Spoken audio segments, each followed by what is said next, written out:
The Detroit-Windsor Tunnel, French, Tunnel de Detroit-Windsor, also known as the Detroit-Canada Tunnel, is an international highway tunnel connecting the cities of Detroit, Michigan, United States, and Windsor, Ontario, Canada.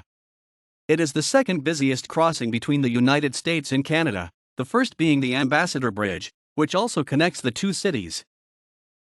The Detroit-Windsor Tunnel was built by the firm Parsons, Clapp, Brinkerhoff, and Douglas, the same firm that built the Holland Tunnel. The executive engineer was Burnside A. Value. The engineer of design was Norwegian-American engineer Soren Anton Thoresen, while fellow Norwegian-American Ole Singstad consulted and designed the ventilation. The method used to construct the tunnel was immersed tube. Sections of steel tube floated into place and sunk into a trench dug in the river bottom, as was done in the earlier posy tube. The tunnel sections have three main levels. The bottom level brings in fresh air under pressure, which is forced into the mid-level, where the traffic lanes are located. The ventilation systems forces vehicle exhaust into the third level, which is then vented at each end of the tunnel. Total cost of construction was approximately $25 million, around $309 million in 2019 dollars. The river section of the tunnel was connected to bored tunnels on both banks. The tubes were then covered over in the trench by 4 to 20 feet, 1.2 to 6.1 m, of mud. Because the tunnel essentially sits on the river bottom, there is a wide no-anchor zone enforced on river traffic. The tunnel is 120 feet 37 meters short of a mile at 5,160 feet 1,573 meters. At its lowest point, the two-lane roadway is 75 feet 23 meters below the river surface. The Detroit-Windsor Tunnel was completed in 1930. It was the third underwater vehicular tunnel constructed in the United States, following the Holland Tunnel between Jersey City, New Jersey, and downtown Manhattan, New York, and the Posey Tube between Oakland and Alameda, California. Its creation followed the opening of cross-border rail freight tunnels, including the St. Clair Tunnel between Port Huron, Michigan, and Sarnia, Ontario, in 1891, and the Michigan Central Railway Tunnel between Detroit and Windsor in 1910. The cities of Detroit and Windsor hold the distinction of jointly creating both the second and third tunnels between two nations in the world. The Detroit-Windsor Tunnel is the world's third tunnel between two nations, and the first international vehicle tunnel. The Michigan Central Railway Tunnel, also under the Detroit River, was the second tunnel between two nations. The St. Clair Tunnel, between Port Huron, Michigan, and Sarnia, Ontario, under the St. Clair River, was the first. In 2007, billionaire Manuel Moron, owner of the nearby Ambassador Bridge, attempted to purchase the American side of the tunnel. In 2008, the city of Windsor controversially attempted to purchase the American side for $75 million, but the deal fell through after a scandal involving then Detroit Mayor Kwame Kilpatrick. Soon afterward, the city's finances were badly hit in a recession and the tunnel's future was in question.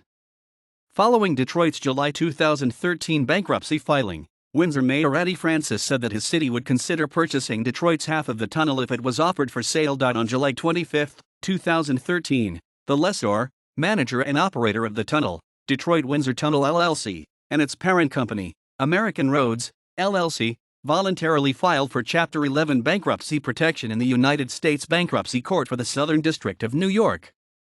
The American lease was eventually purchased by Syncora Guarantee, a Bermuda-based insurance company. Soon afterward, the lease with Detroit was extended to 2040. Both Syncora and Windsor retained the Windsor-Detroit Tunnel Corporation to manage the daily operations and upkeep of the tunnel. A $21.6 million renovation of the tunnel began in October 2017 to replace the aging concrete ceiling, along with other improvements to the infrastructure. Completion of the project was initially scheduled for June 2018 but has taken longer than anticipated, with a completion date now expected to be sometime in 2019. The Detroit-Windsor Tunnel crosses the Canada-United States border. An International Boundary Commission plaque marking the boundary in the tunnel is between flags of the two countries. The tunnel is the second busiest crossing between the United States and Canada after the nearby Ambassador Bridge. A 2004 Border Transportation Partnership study showed that 150,000 jobs in the region and $13 billion, U.S., in annual production depend on the Windsor-Detroit International Border Crossing. Between 2001 and 2005, profits from the tunnel peaked, with the cities receiving over $6 million annually. A steep decline in traffic eliminated profits from the tunnel from 2008 until 2012, with a modest recovery in the years since. About 13,000 vehicles a day use the tunnel despite having one lane in each direction and not allowing large trucks. Historically, the tunnel carried a smaller amount of commercial traffic than other nearby crossings because of physical and cargo restraints, as well as limits on accessing roadways.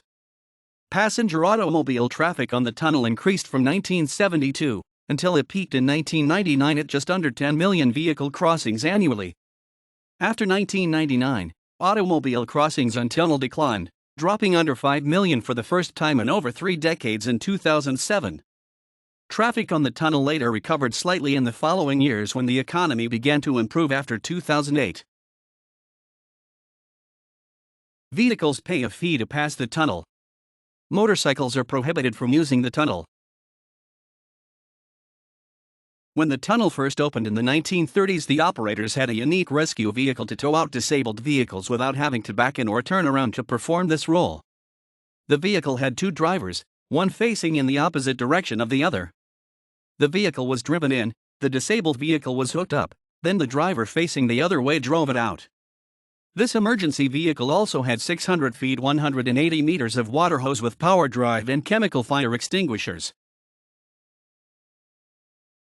In the late 1960s, Windsor radio station CKLW-AM 800 engineered a wiring setup which has allowed the station's signal to be heard clearly by automobiles traveling through the tunnel. Currently, Detroit radio station WJR-AM 760 can be heard clearly in the tunnel. The upper and lower levels of the tunnel are used as exhaust and intake air ducts. 100-foot ventilation towers on both ends of the tunnel enable air exchange once every 90 seconds.